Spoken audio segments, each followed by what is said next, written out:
So the Tampa Bay Buccaneers selected Devin White with the 5th overall pick, and I find it interesting for several reasons. Many of those reasons I've already mentioned in my Devin White video about what I think he does well and what I think he does not so well. The reality is he's definitely not a perfect player, but he also definitely has his strengths. He's definitely one of the fastest linebackers out there, and he's kind of like a Kwon Alexander type, but better in coverage. He also could be better in tackling, and the fact of the matter is, if I keep talking about him, I'll just reiterate what I've already mentioned in my Devin White videos. So I'll put an end card up to the video about Devin White at the end of this video, so that way if you want to check that one out, you can. But what this video is going to be about is less so about Devin White himself, and more so about how he would actually fit into that Tampa Bay Buccaneers defense. One thing that jumps out right at the bat is the fact that he will now be playing along with Lavonte David, who's already one of the fastest linebackers in the league. So if Devin White does live up to his potential and does turn out to be a very good player, this means that they could have two great linebackers, which can be very key for a defense. Like on this play, for example, it's going to be a cover 4 zone, and that's what Lavonte David is on the screen. So as you see, he's in charge of covering that flat route at the top half of the screen, so that's his job on this one, but of course he can't just go there because that would be giving away what he's in charge of doing.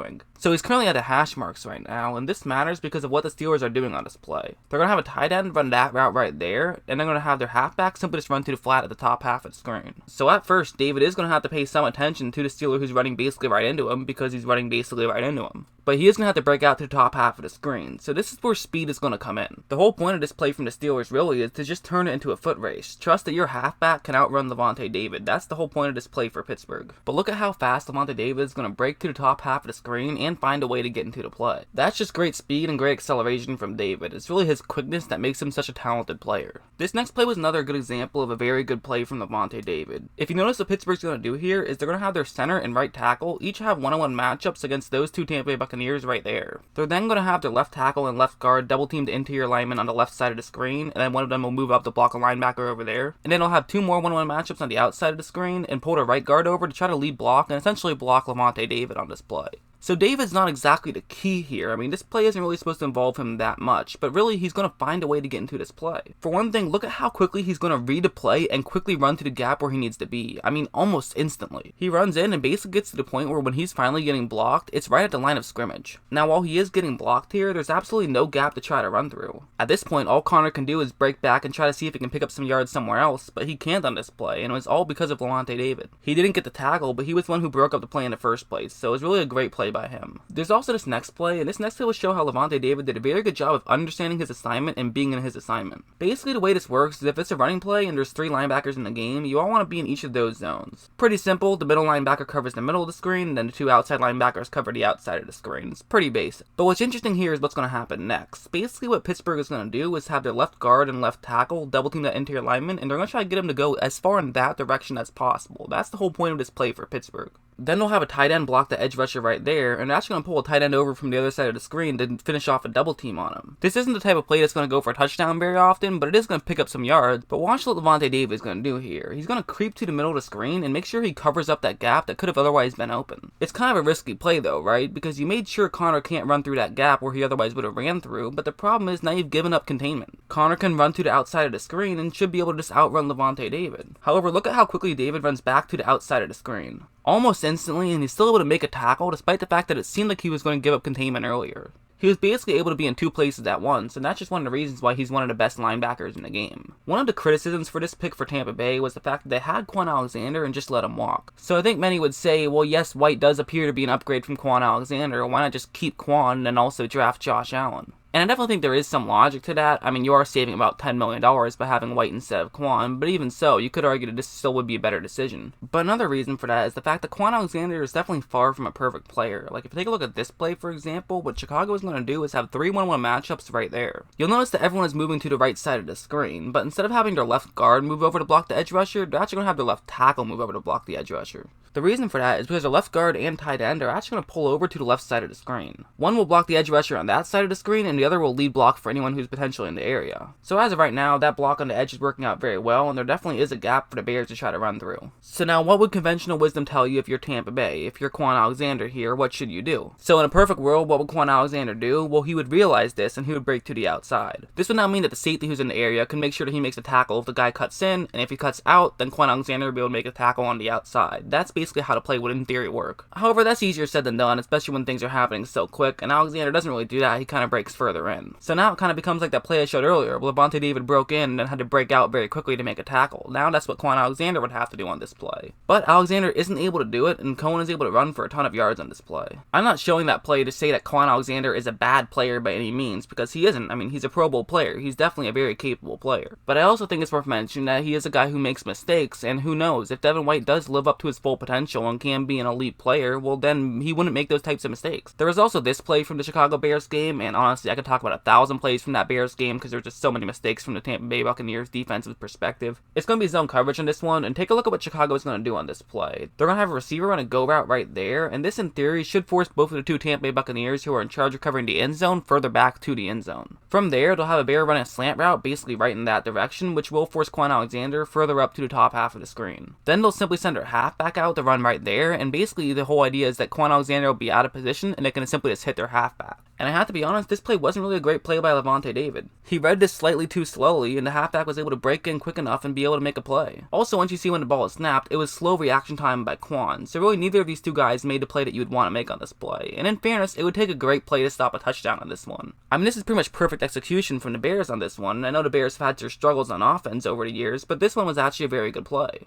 It was a very good play by the Bears. I mean, one person you have to give credit for is that Bear who ran a slant route to the middle of the screen. Even though he didn't catch the ball or anything, the fact that he was able to run quick enough sort of did force Kwon Alexander to go as far to the top half of the screen as possible, which made it tougher for him to get back into the play. And while in a perfect world he would have broken back in and realized what was going on, he wasn't able to do that. Does that mean that Devin White would definitely be able to read those plays quickly and be able to run over and make a play? Well, I don't know. It's hard to say. I mean, that would take a great play, but the whole point of drafting a guy 5th overall was to try to get a guy who makes great plays. There was also this one last play about Kwon. It's going to be a cover one hole, and the Browns have a halfback running a flat route to the top half of the screen right over there. And the reason I'm bringing that up is because that's the guy that Kwon Alexander is in charge of covering. And as you see, once the ball is snapped, Kwon gets off a little bit slowly. It takes him a second to realize that the Brown is running a flat route, and by the time he actually does start running the top half of the screen, the Brown already has a couple of steps on him. And in theory, a halfback should be able to outrun a linebacker, so this should be a good situation for the Browns. Now, Kwon is definitely one of the fastest linebackers in the league, and he has the speed to make up for it, so he was able to get into the play, but he doesn't make a great tackle once he finally does get into the play.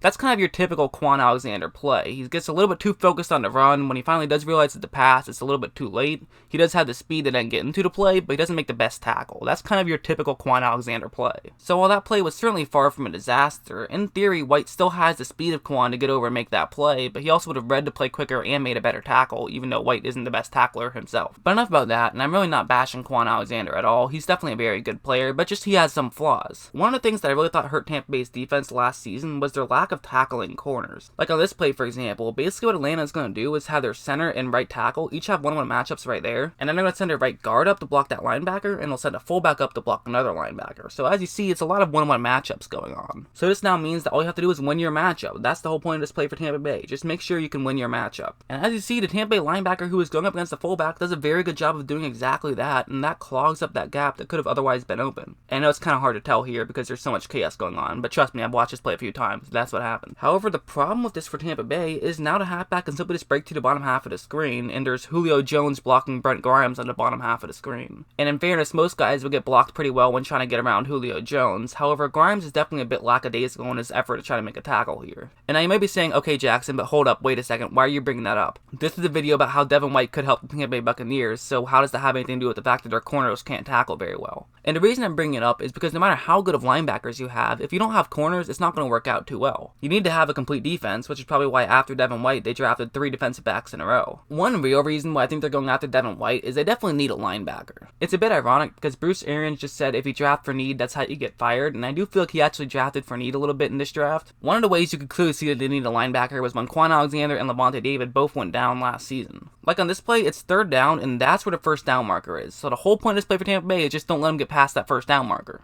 If they get to the 29-yard line, that's fine. Just don't let them get to the 28. That's what your mindset has to be if you're Tampa Bay, which is why they're running cover 2 here. Cover 2 has a lot of guys guarding the midfield, so that's why they run this type of play. Atlanta has a bunch formation at the top half of the screen, and those will be the routes that those receivers are going to be running, and that one route in particular is the most interesting one on this one. Because it's going to be before those linebackers in the middle of the screen, so typically you would think that you throw it there and then hope that your guy can break a tackle and get the first down marker. That's kind of a break glass in case of emergency route really more than anything. It's definitely not going to be Matt Ryan's first read on this play, however after this play develops, he realizes he has a great chance to try to pick up some yards here. All three Tampa Bay linebackers are past the first down marker right now, so this now makes a very easy decision for Atlanta. All Ryan had to do was hit Julio Jones, who just had to fall forward, and they easily picked up a first down. It was really too easy for Atlanta. You gotta be more aggressive than that, and say what you want about Devin White, but he's definitely an aggressive player.